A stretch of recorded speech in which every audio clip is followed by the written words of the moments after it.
Welcome to the House of Charity Fire Safety and Burn Prevention series.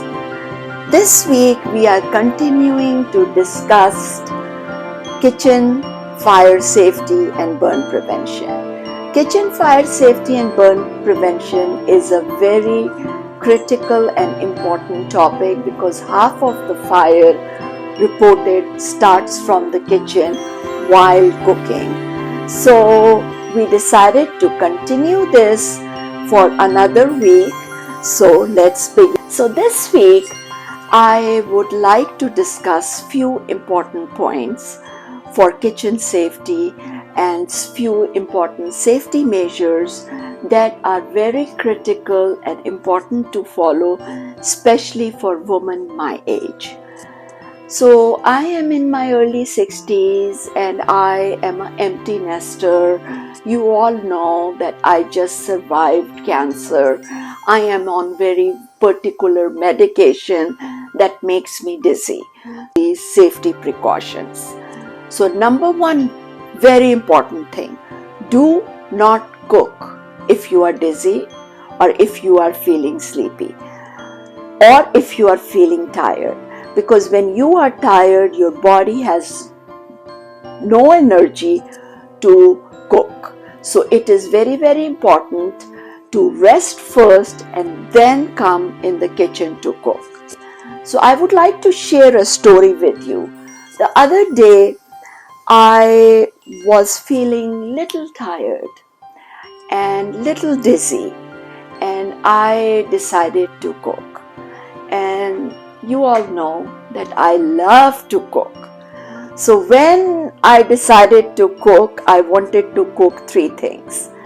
The first was the soup, the second was the lentil soup, and the third was the chicken patties, which I was baking in the oven. So what happened is, I turned this thing on and I was cooking. And then I was cooking. So when you are cooking, do not stand too close to the stove. You need to stand far away. So I have this habit to rest my hand on the counter or rest my hand here. So I or lean on the counter because I get tired. So I always stand very close to the stove. So number one point, do not stand too close to the stove. Number two, I was cooking very happily, and then suddenly I said, oh, let me check my oven. So I opened my oven, and guess what? I was too close to this flame and my hair got burned. And then I said, oh my goodness, what is the smell? And I said, oh, my hair got burned. So it is not a good idea to do this. So what you need to do is always turn the stove low and stand far and open the oven to check what you are cooking. Don't be lazy like me, leaning next to the cabinet and opening the stove. Oven standing next too close to the stove. Okay. Then I was thinking of moving this pot here because I wanted to put this pot on simmer.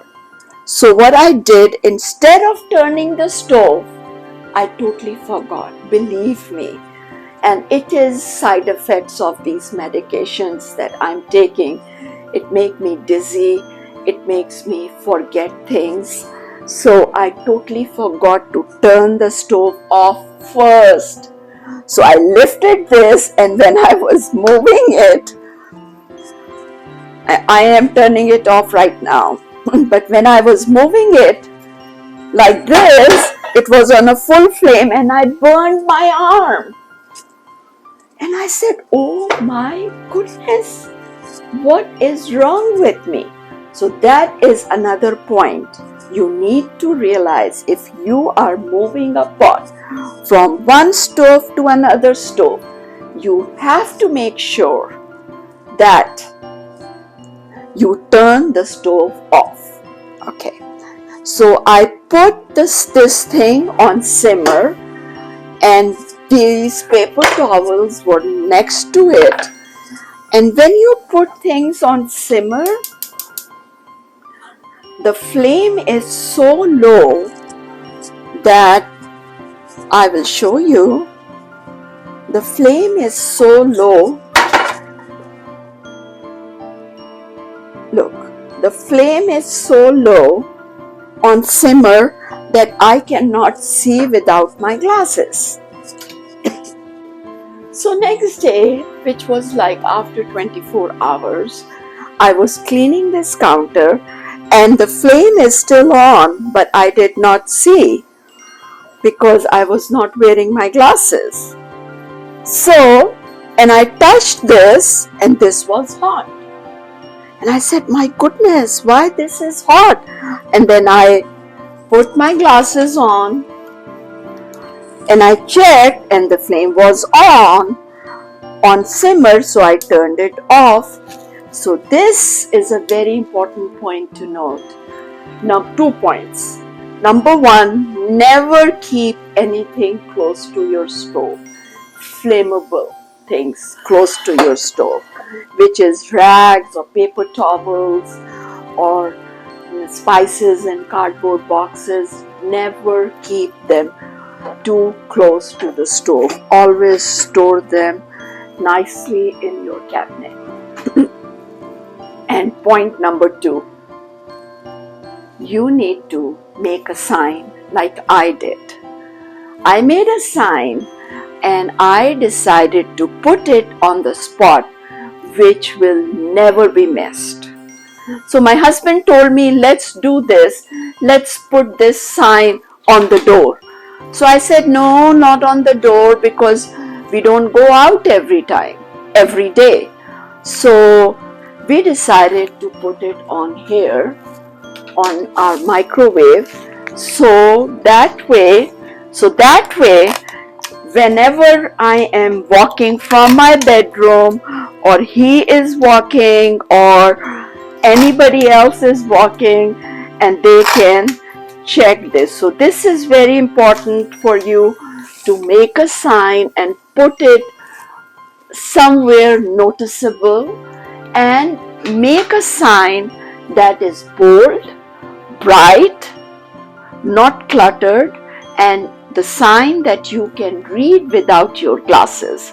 I needed that to read without my glasses. So we made the sign and put it here, and the important thing where you place your notice or your reminder is a place where you can see all the time. So I hope you will remember these precautions